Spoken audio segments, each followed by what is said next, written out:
whenever your moving averages are flat and at the moment we've got a 20 and a 50 moving average right in the middle at the same price, we aren't really in a downtrend. What we're doing is sideways consolidation.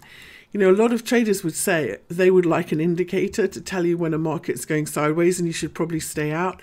I don't think there's anything better than a flat moving average to tell you that we're going sideways and we should go out. And so for me, you know, it's quite hard to say new leg lower with only one swing up like this. And so that's still how I'm leaning.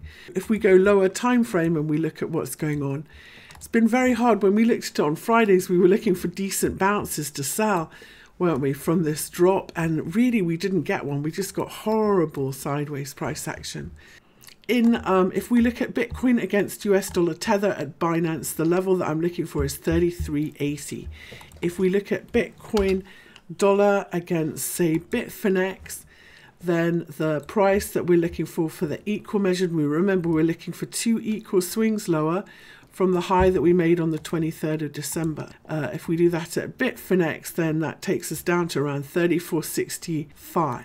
We're also looking for where it lines up with the 786 fib retrace from the low that we made on the 15th of December. That makes it then a Gartley pattern if we can do that in this. So that means a little bit further. Last week we talked about the seasonal patterns in Bitcoin where we tend to have a bearish start to the month, but very often we see a low mid-month around the 15th, 16th. Tomorrow the CBOE Bitcoin options expire as well. So I think that there is a good chance for one more push lower, a bit of a bottoming pattern this week. That's what I'm watching for.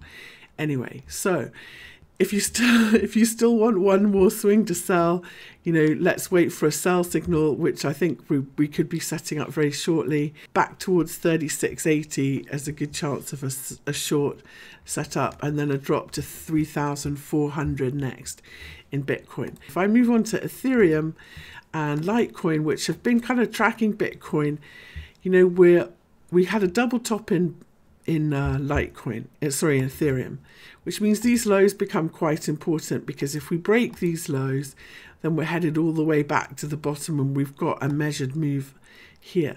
I think more likely in Ethereum, especially with the close underneath the daily 50 moving average, again, these sideways range, probably we go a little bit lower and we retest these lows, and we retest the 61.8 fib now that we're underneath the 50, and that comes in around 111.35.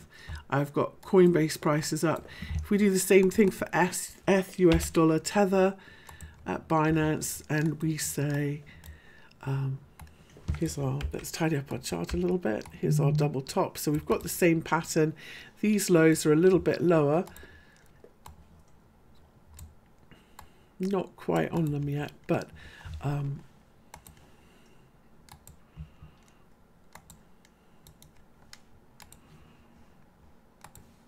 there, not quite tagged it yet, have we? Let's see. Yeah, 111.50 against US dollar tether. Haven't quite tagged that level yet, so I'm still seeing one more push lower for Ethereum. Tether, if we look at Ethereum against Euro, let's do Coinbase. There we go. Daily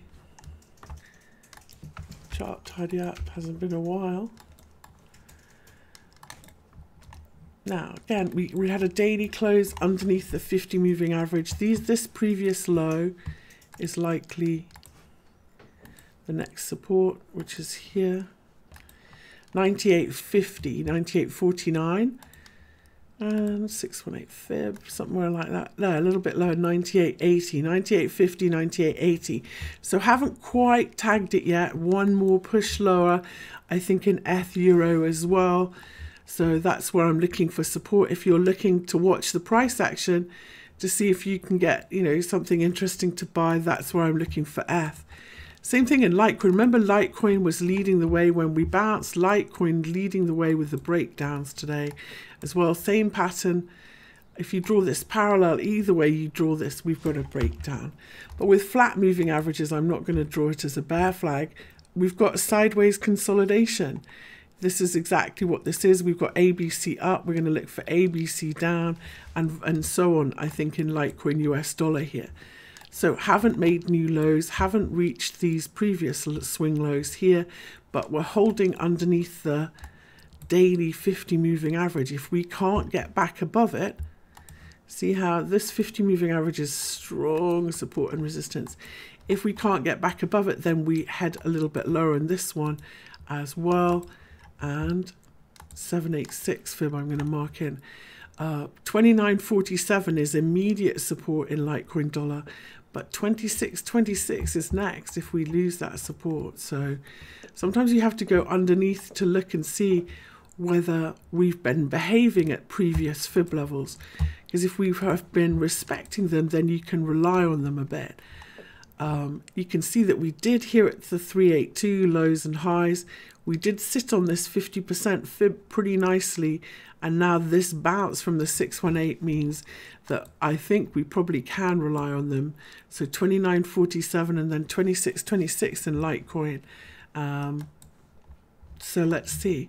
I would be pretty happy if we, with ABC up, if we bounced from here back to the 382 and then another swing lower or something like that in Litecoin. So that's how I'm seeing these big ones. And the fact that the Litecoin and Ethereum got back underneath the daily 50 moving average was pretty depressing. Some of the coins that I was looking at for a bullish reversal that might have found some support when they came back to the 50 moving average didn't either. ICX is a good example of that. Thanks for watching and subscribing. If you didn't already know, I do a live stream on Monday nights on my Facebook page, facebook.com/NickTrades.